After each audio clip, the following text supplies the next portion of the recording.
Pierre Bourgeois qui est avec nous aujourd'hui. Marie-Pierre, vous allez nous parler d'un livre sur le domaine de Chambord, au lieu de la chasse politique et non pas de la classe politique. Encore que, je ne sais pas. Oui. Rappelez-vous, en 2017, Emmanuel Macron fête ses 40 ans à Chambord.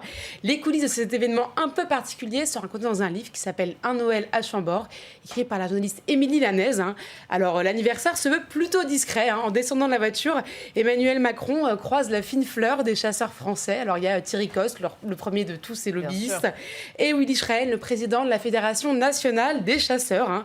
Donc il leur serre la main, puis après il va poser devant des sangliers morts, et puis faire un petit tour dans le parc royal en calèche avec des pompons rouges. Voilà, une âme inopportune sort une photo sur Twitter, et là la toile s'enflamme. Et pour cause, un président pris en photo en plein milieu de la chasse, ce n'est encore jamais arrivé.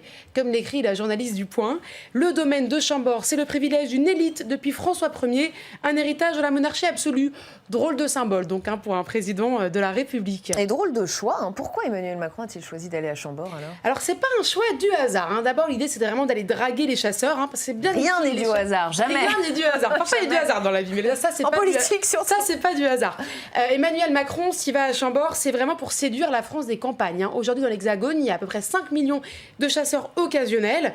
Et puis, autant vous dire que quand vous adressez au patron des fédérations locales de chasse, il y en a un toutes les 3 communes, vous savez qu'a priori, votre message va bien redescendre le dimanche prochain devant le poulet frites. Un outil utile, surtout pour un parti qui est en manque d'ancrage local, ça on le sait bien, mais est-ce que ça a été efficace? Alors ça a été même très très efficace. Écoutez ce que dit Willy Schrein dans le livre. Willy Schrein, c'est le président de la Fédération nationale des chasseurs.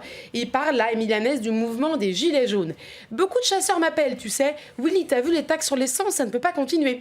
Si je ne vais pas stopper tout de suite les chasseurs, ils étaient 500 000 sur les ronds-points et il y aurait eu des gars armés.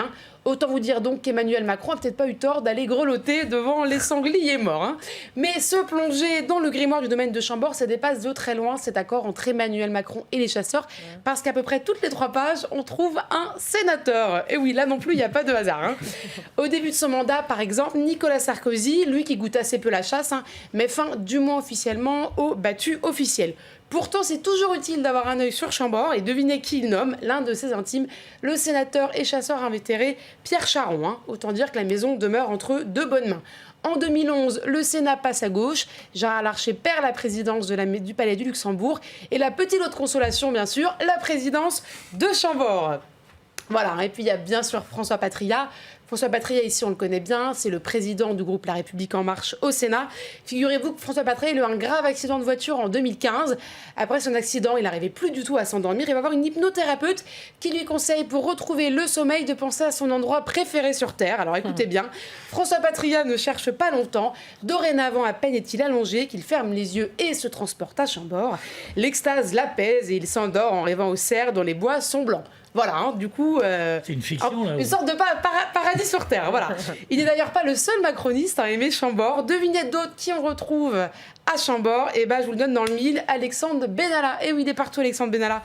Donc il est là quand Emmanuel Macron organise son anniversaire pour sécuriser le domaine. Et puis un peu plus tard, une fois qu'il a quitté l'Élysée, l'endroit a dû lui plaire, il se retrouve à assurer la sécurité d'une demeure à quelques mètres de Chambord et qui appartient à un ami de Vladimir Poutine. Voilà.